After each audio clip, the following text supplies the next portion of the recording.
I'm going to transport you into a story. In this magical case, the weather itself starts to act disturbingly different as an approaching threat of incredible destructive power draws near. A detective adept at black magic, a wizard with expertise in weather, and a sinister force that pulls the strings behind the curtain. What is this sinister force at the center of the black magic detective's case? To catch a glimpse of the answer to that question, just stay to the end of this video. This is a Bear Year Tale.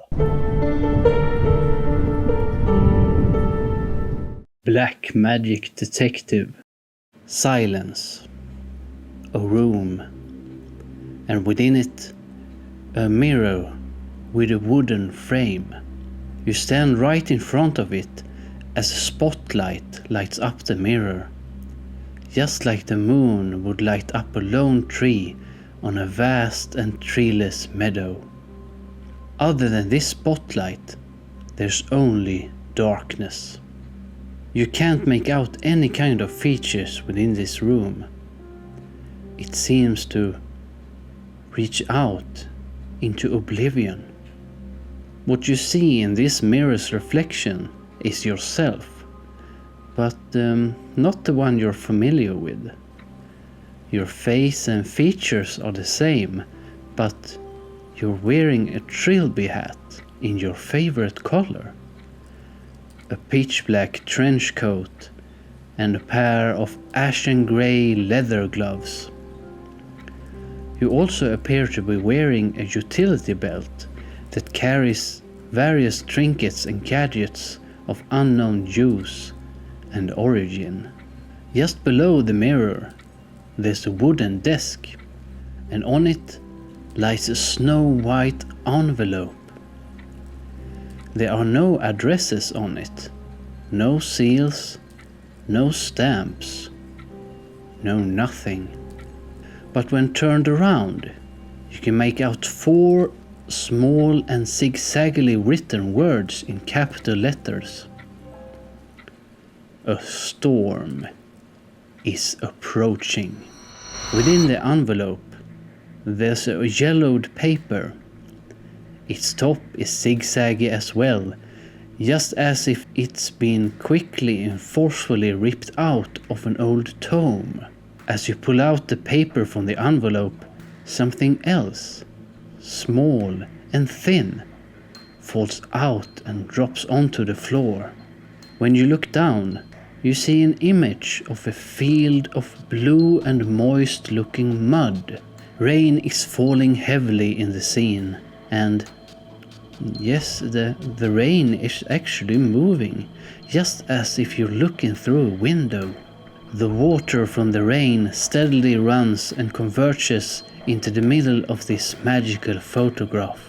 And right there's a black and deeply looking sinkhole, which seems to greedily gulp down all of the converging rainwater. The yellowed letter in your hand reads, "There's an unnatural disturbance in the weather these days. What concerns me the most, however, is that I find its energy similar to that of the terrible storm. But I'm not completely sure. Something or someone appears to be clouding my view of the energy's true nature. Since even I, Stormius Witherum, the Weather Wizard, can't decipher this darkness alone. I turn to you, Black Magic Detective." Rainfall. You feel its hard and snow hay-like smattering hitting your favorite colored trilby hat and your pitch black trench coat. The rain runs down your head, down to your shoes, just like a waterfall. The sky is covered with dark and cotton candy-like clouds already, but on the horizon there's clouds that aren't of the normal kind. Because of your experiences with deciphering black magic, you can tell that these clouds have been summoned somehow. Normal clouds don't have grey outlines like those clouds on the horizon have. To the normal eye, those outlines wouldn't be noticeable. But you're a black magic detective, after all. You also notice blue and zigzag-like lines occasionally shooting out of the horizon clouds. It seems that the weather wizard Stormius Weatherum was right. There is a storm approaching. The candlelight in the windows of the cottage burns softly as you start approaching it. Why a wizard would choose to live in such a remote region such as this is beyond anyone's understanding. But the most important thing right now, you need to find shelter from this rain, and the wizard's cottage will fill that need quite nicely. As you're getting close to the cottage, images of that incredibly creepy sinkhole flashes before your eyes again. What's the deal with this sinkhole? Is it connected to the storm somehow? What created it? And why does it radiate such soul-wrenching uneasiness? As you set your first step on the porch of the cottage, the door suddenly slams open as a violet-colored light shines, forcing you to shut your eyes. The light fades as quickly as it appeared though, as a raspy voice exclaims, "My sincere apologies, Black Magic Detective. One can't be too careful in times such as these. It's fortunate that you could appear on my doorstep with such short notice, since we have much to discuss." The only light, the candlelight of the cottage, flickers slightly as you take a seat at the oval-shaped oak table in the middle of Stormius' magic study. The walls are covered with bookcases, some of which contains books, while others contain bottles of different colored liquid, thermometers, wind vanes, and other gadgets and trinkets that you've never seen before. It's even more apparent now. There really is a weather wizard living here. There's a glass window in front of the oak table, about 2 meters wide and 2 meters high. Through it, you can see pine trees swaying in the distance as the rain falls heavily against the window. Stormius sits to your right and sighs heavily.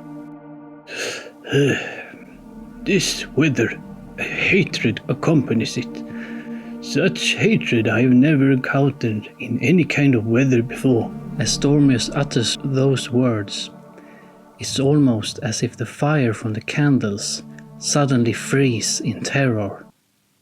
And then they're back to normal, as if it never happened in the first place.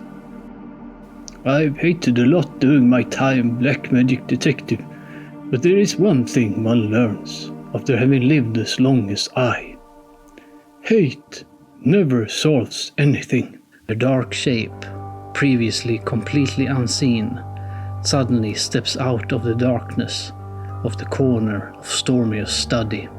You hear a soft, but also determined, feminine voice. Well, some darkness may actually deserve hate. When the mysterious figure moves closer to the candlelight, you see long red hair and a green outfit. The skin of her face looks smooth and soft, and her ears are longer and more pointy than a human's. Stormius slowly closes his eyes. I see your point, lass.